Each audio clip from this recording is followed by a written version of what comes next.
Hello everyone, today I'm doing a review, I guess, kind of the otterbox Defender for iPad 2, 3, and 4. It works with any of these models, but the bottom opening is for the 2 and 3. It's not for the lightning connector, and I'm not quite sure about that. Don't quote me on that, but I think it may be a bit big for that, but that's not the point of the video today. The point of the video today is to outline a couple of key features of the otterbox Defender for iPad 2, and also a couple of possible negative comments, negative points. Maybe not negative for some people, but it's negative for me. So here's the box it came in. It says, as a normal otterbox logo. It actually is 3D, so it's quite cool. Center packaging, the back tells you, includes a stand, built-in screen protector, 3-layer protection. It protects against scratches, dust, and a drop if you drop it. It doesn't say drop test from the distance, but it's probably between a foot to 6 feet, depending on what the surface. I'm not going to be doing a drop test, so don't hold me to that. But this is the case. I have the black version, completely black. There's other colors if you prefer that. I'm going to start from the front and go to the back. First of all, the front includes a screen protector, which is very sensitive to touch. Very good. I like this screen protector a lot. It gets a bit dirty, but it is what it is. It's a screen protector. You can't have a completely clean screen protector. One thing I really love about it is there's no water spots. I've put on screen protectors before, lots of water spots. They're terrible. I got used to it, but I like to not have water spots. This one doesn't. And I didn't clean the screen before I put it on, so that's a bonus. As you can see here, there's the front camera hole, not covered, so it does not protect your camera. If you get dust in there, you gotta clean it. Take it off. You have the front with the plastic edging, very cool plastic edging. It's kind of coarse rough, so it's easy to grip. It's the home button cover. It's not completely great. It's kind of good, but it sometimes doesn't react, which is normal.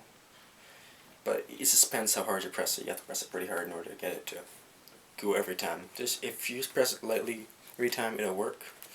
See, I just pressed it pretty hard, as you can see. So you need to press that pretty hard in order to get it, which is an okay feature. It doesn't really matter to me. And you have your rubber around the edges for the 3rd layer protection. The first being the screen protector, second being the inner plastic shell, and third being the rubber. And I'm going to start from the top. You have this cutout. It's really hard to open. I'm not quite sure why. Maybe just haven't opened it very many times, but you have your that's your 3.5mm audio jack for headphones. I've seen that some of my headphones don't fit in there. The opening's a bit small for some of them. Most do, some don't. So you gotta look at that also, because it'd be kind of a hassle if you want to use headphones to take off the whole case. It's not worth it. So you gotta look at how big the adapter is. You have your mic over here. It's not covered at all. There's no cutout, just a free mic, which is okay. You have your covered home button, or not home button, unlock button, whatever you want to call it. And going over to the right side, you have your tension snap. You have your hole your cover for it's either the slide lock or the, whatever you want to call it, there's a slide and there's the mute, or the unmute, or whatever you call it. You have your covered volume rockers, which is an added feature because some of them don't cover that. It's very sensitive. I'd say it's probably one of the most sensitive for buttons as I've ever seen on a case, even though it's pretty thick. Protects them quite good. And you have your normal which is a nice grip. On this side you have one on each side, and just those on one on each side. You have your tension snap. You do not have a cutout film or anything like that over the speaker, which is okay, but the good thing with this is I found that it actually amplifies it because it's in a small area, so it actually amplifies the sound, which is a pretty good feature. I haven't seen a huge difference, but it's a bit of a difference. Then you have your cutout for your iPad syncing cable, and it's normal size. I've had no problem putting it in there. As long as you have the actual Apple one, it's fine. But if you have the one bought from Walmart, it's thicker. It's not gonna fit. Unless it's the slim version. If it's just the normal one, but you can buy it at $1 or $2. That it won't fit. You have your tension snap. You have your grip. Nice grip. You have another tension snap. And going to the back, you have your nice otterbox. Labeling is a bit hard to see, but it actually gives it quite a nice overall feel. You have your standard cover for your Apple logo, which is I like. The one thing I like about otterboxes is that most just cover that completely.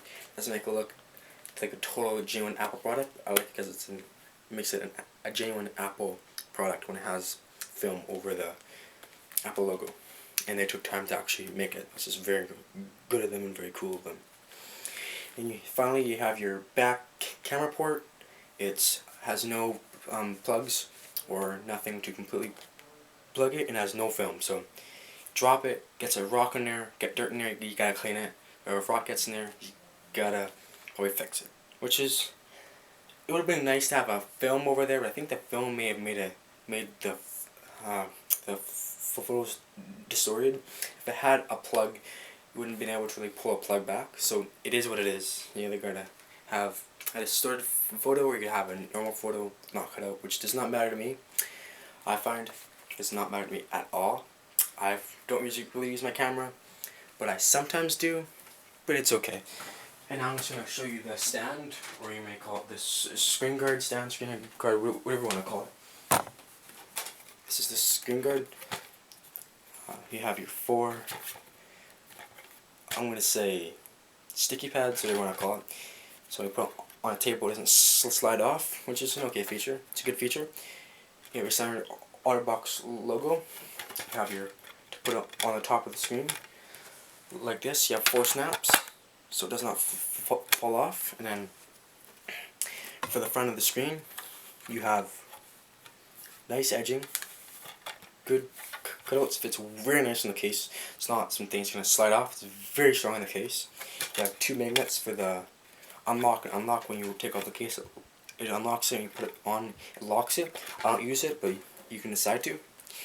You have your actual stand. So you have, this is a typing angle, and this is the portrait slash vertical angles. And I think you have another typing angle and one for a movie also on this side. Lots of configurable angles. So this is the top part, and when you put it all together, it looks like this. Very easy to take on and off the screen guard. Put in a backpack. You don't want to scratch the screen, put this on, put it in a backpack. You go on an expedition, wherever you're going to go. If you go to a camping, wherever you go, it's going to protect the screen, so you're not going to get the scratch screen, which is an added feature for the top part of it, to protect that. So it's really a 4-layer protection, but it doesn't say 4, it says 3. I suggest I put 4 on here because it's really good to have a 4-layer protection. It's very genuinely handcrafted. I'm not sure about other cases, but I find this case to be genuinely made. It's almost the point of being handmade, except for a couple of little nicks and bruises. It's a very overall handcrafted case that I would personally recommend to anyone who's buying an iPad. The price tag is $89.99, so it's a hefty price tag. That's Canadian dollars. I think it's $69.99 or $75 or whatever. The prices in the US, it varies from place to place, but mainly it's $89.99. If you can find it on sale, which is very hard to, I did, that'd be great. But I'd personally recommend it, because if you go to Apple and you say I broke my screen, Can you please fix it? It's probably going to cost you around $200. I've seen people who've had that problem. It's very expensive. And if you just drop it in general and it shakes something or it cracks the end or it makes it unable to use, it's going to cost you probably more than $89.99 to fix it. It also adds a very nice stylish look to it. It also adds grip. Also adds screen protection for scratches, so you don't have scratches on your screen. Which is an added feature. And I think that's going to wrap it up for today. Thank you guys and have a good day, and I'd like you to rate, comment, and subscribe. And I will be doing some future videos. If you want to suggest videos that you think I should do, put them in the comments. And that does it for today. Thank you guys and have a wonderful day.